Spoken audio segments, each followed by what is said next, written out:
Hello students, परत एकदा स्वागत आहे तुमचं आपल्या एका नवीन व्हिडिओमध्ये. सर्व विद्यार्थ्यांसाठी आनंदाची बातमी आहे. कॅप राऊंड 2 ची अलॉटमेंट लिस्ट आहे ते आपल्या वेबसाईटवरती प्रसिद्ध झालेले आहे. बघा, आज दिनांक आहे 13/6/2026. सकाळचे जवळजवळ 10:30 वाजलेले आहेत. अलॉटमेंट लिस्ट आपल्या वेबसाईटवरती प्रसिद्ध झालेली आहे.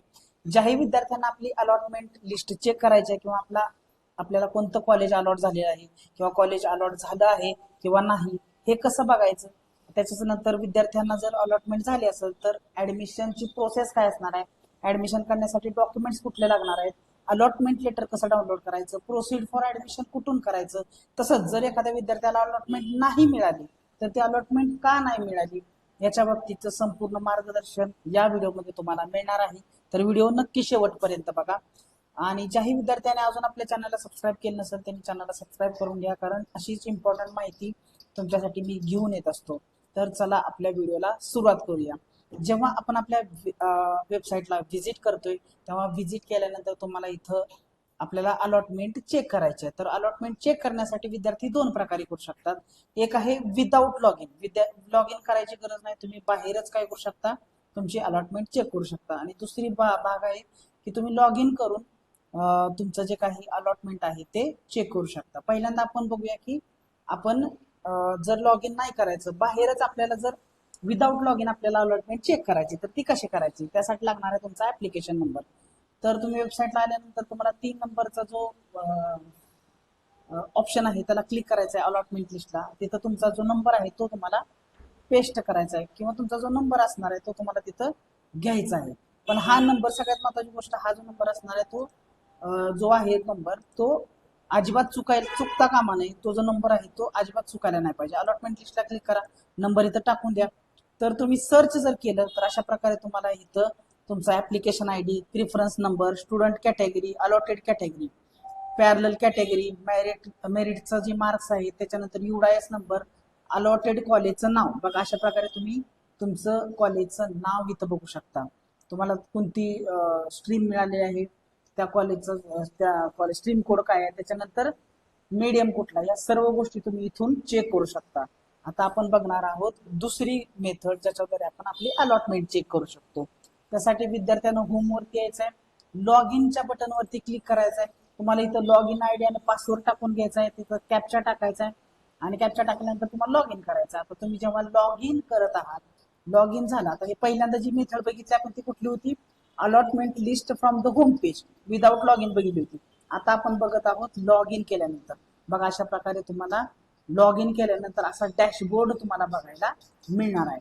आता डॅशबोर्ड जेव्हा तुम्हाला बघायला मिळतोय तेव्हा तुम्हाला इथं काय काय बघायला मिळणार आहे हे पण आपण चेक करणार आहे. डॅशबोर्ड दिसला असा. आता डॅशबोर्ड असा दिसल्यानंतर तुम्हाला डाव्या साईडला खाली यायचं आहे. डाव्या साईडला खाली आलात की बरोबर इथं तुम्हाला कॅप ऍडमिशन्स वरती क्लिक करायचं आहे. कॅप ऍडमिशन्सला क्लिक केल्याबरोबर तुम्हाला इथून काय करायचं आहे, त्या ड्रॉप डाऊन मधून काय करायचं, या ड्रॉप डाऊन मधून तुम्हाला रेग्युलर राऊंड 2 वरती क्लिक करायचं आहे. कॅप राऊंड 2 वरती, रेग्युलर राऊंड 2 वरती क्लिक करायचं आहे. तुम्ही 1चं जर चेक केलं तर तुम्हाला अलॉटमेंट दिसणार नाही, कदाचित विद्यार्थी गफलत करू शकतो. ठीक आहे, तर होम पेजला पण तुम्ही तसंच करायचंय. बघा, जेव्हा तुम्ही होम पेजला जाताय तर इथं जेव्हा हे टाकताय तर इथं रेग्युलर राऊंड 2 ला क्लिक करून ठेवा, नाहीतर 1 ला करशील. ठीक आहे, त्याच्यानंतर जेव्हा तुम्ही लॉग इन करणार आहे तर रेग्युलर राऊंड 2 ला क्लिक करा किंवा ते आपोआप असेलच, त्यामुळे क्लिक करायची गरज नाही. तर इथं तुम्हाला काय काय अलॉटमेंट स्टेटस दिसत आहे. आता ह्या विद्यार्थ्याला कॉलेज अलॉट झालेलं आहे तर काय काय दिसणार आहे बघा. विद्यार्थ्याचं नाव, त्याचं gender, mother's, date of birth, other category, admission category, merit number, merit mark, हे सगळं तुम्हाला इथं दिसणार आहे. आणि त्याचबरोबर तुम्हाला जे कॉलेज अलॉट झालेलं आहे ते तुम्हाला इथं बघायला मिळणार आहे. ठीक आहे, त्याच्यानंतर स्टेटस कुठला आहे, कॉलेज कोणत्या प्रकारचं मिळालं आपल्याला, आपण जे टाकलं होतं त्यातलंच मिळालेलं असणार आहे. एडेड आहे, अनएडेड आहे, सेल्फ फायनान्स आहे, हे सगळं इथं बघायला मिळणार आहे. त्याच्यानंतर तुम्हाला खाली जायचं आहे. त्याच्यानंतर तुम्हाला काय करायचंय, कॅप ऍडमिशन, इथं तुम्हाला काय करायचं आहे, ऑल मॅन्डेटरी डॉक्युमेंट्स अपलोड करायचे आहेत. आता सगळ्यांना 10वीचं मार्कशीट मिळालं असेल, अपलोड करा. स्कूल लिव्हिंग सर्टिफिकेट मिळालं असेल, अपलोड करा. आधीचं जे तुम्ही इथं हे अपलोड केलं, तुमचं जे अंडरटेकिंग, ते इथून डिलीट करून नव्यानं तुम्ही हे डॉक्युमेंट्स अपलोड करू शकताय. जेही विद्यार्थी कास्टमध्ये असतील त्यांनी कास्ट सर्टिफिकेट अप्लाय करायचं आहे किंवा कास्ट सर्टिफिकेट टाकून द्यायचं आहे. त्याच्यानंतर जेही रिझर्वेशन तुम्ही सांगितलेलं असेल त्या रिझर्वेशनच्या रिलेटेड डॉक्युमेंट्स तुम्हाला अपलोड करायचे आहेत. त्याच्यानंतर ज्याही विद्यार्थ्यांकडे जर नसेल हे डॉक्युमेंट्स तर त्यांनी अंडरटेकिंग इथं अपलोड करायचं आहे. त्याच्यानंतर सगळ्यात महत्त्वाची गोष्ट, तुम्ही हे केल्यानंतर अपलोड केल्यानंतरच महत्त्वाची गोष्ट लक्षात ठेवा, तुम्ही जेव्हा हे डॉक्युमेंट सगळे अपलोड करणार, कास्ट सर्टिफिकेट असो, जेव्हा सगळे डॉक्युमेंट्स अपलोड करणार तेव्हाच तुम्हाला प्रोसीड फॉर ऍडमिशन बटन चालू होणार. असं हे हिरव्या कलरमध्ये दिसलं पाहिजे. आणि इथंच बघा तुम्हाला प्रिंट अलॉटमेंट लेटरचं एक दिसत आहे बटन, आणि त्याच्यानंतर तुम्हाला check reason for not allotted, म्हणजे काही विद्यार्थ्याला एखाद्या कॉलेजमध्ये ऍडमिशन टाकलेल्या प्रिफरन्समध्ये एखाद्या कॉलेजमध्ये ऍडमिशन नाही मिळालं, त्याचं कारण तुम्हाला इथं बघायला मिळणार आहे. 2 नंबरचं बटन तुम्हाला सांगताय की तुमचं अलॉटमेंट लेटर तुम्ही इथे डाउनलोड करू शकताय. तर ह्याला जर क्लिक केला तर तुम्ही अलॉटमेंट लेटर तुमचं डाउनलोड करू शकता.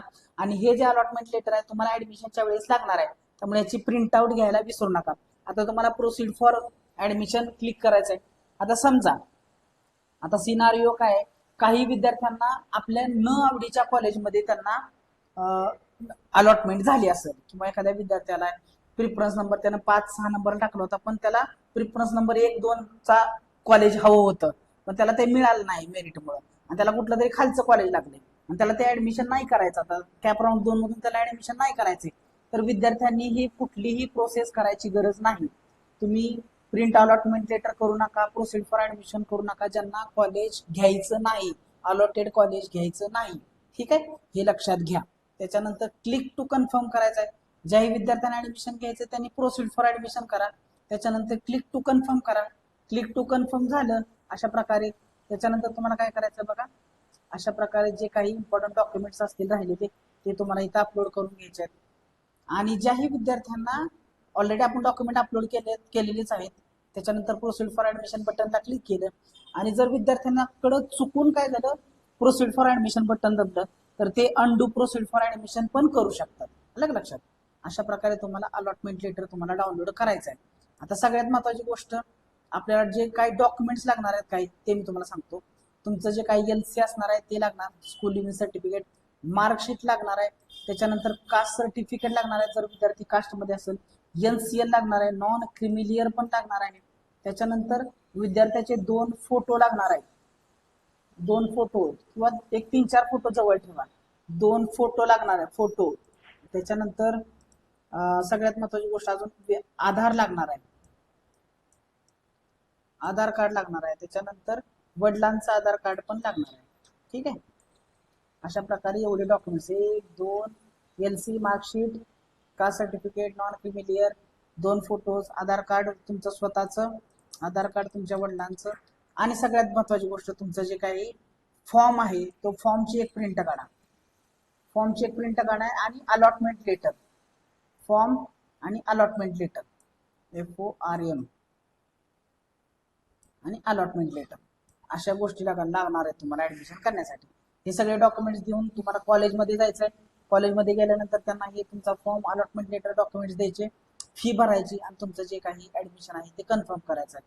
आता अशा विद्यार्थ्यांसाठी माहिती ज्यांना अलॉटमेंट नाही मिळाली, तर समजा राऊंड किती, राऊंड 2 झालेले आहेत, राऊंड 2 मध्येही जर कॉलेज अलॉट झालं नसेल तर विद्यार्थ्यांनी नाराज व्हायचं कारण नाही.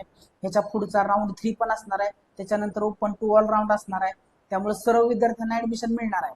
बघा ऑलरेडी खूप आपल्याकडे वॅकन्सी अवेलेबल आहे, आणि विद्यार्थ्यांनी रजिस्ट्रेशन बघा किती कमी विद्यार्थ्यांनी केलेलं आहे.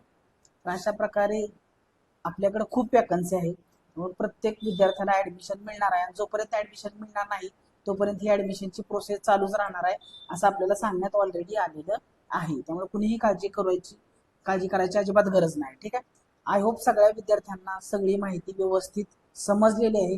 जर या ऍडमिशन प्रोसेसमध्ये तुम्हाला काही डाऊट असेल तर तुम्ही मला काय करू शकता, आपलं इंस्टाग्राम आहे त्याच्यावरती तुम्ही इंस्टाग्राम फॉलो करा, मला तुम्ही तुमचा काय डाऊट आहे तो मला तुम्ही चॅटमध्ये विचारू शकता इंस्टाग्रामवरती. तसंच युट्यूबचा कॉमेंट बॉक्स ओपन आहे, तिथं तुम्ही कॉमेंट टाकू शकता, त्या प्रश्नाचे उत्तर मी युट्यूबच्या कॉमेंट बॉक्समध्ये देत असतो. ठीक आहे, तर याच्यानंतर आपला जो कॅप राऊंड, आणि सगळ्यात महत्वाची गोष्ट याचं जे टाइम टेबल आहे, तुम्ही ऍडमिशन बघा 13 जून 2026, म्हणजे आजच पासून तुम्ही ऍडमिशन करू शकताय. याची शेवटची तारीख आहे 16 जून 2026 सायंकाळी 6 वाजेपर्यंत. ही तुम्ही ऍडमिशन करू शकता. पण हे सगळं झालं कॅपमधील विद्यार्थ्यांसाठी. आता सगळ्यात महत्वाचे विद्यार्थी कोटावाले विद्यार्थी. काही विद्यार्थी कोटामधून ऍडमिशन टाकले असतील, तर कोट्याअंतर्गत ज्या विद्यार्थ्यांनी अप्लाय केलेलं आहे त्यांना जी अलॉटमेंट लिस्ट आहे ती त्यांच्या लॉग इन मध्ये किंवा त्यांच्या बाहेरून इथून बघायला मिळणार नाही.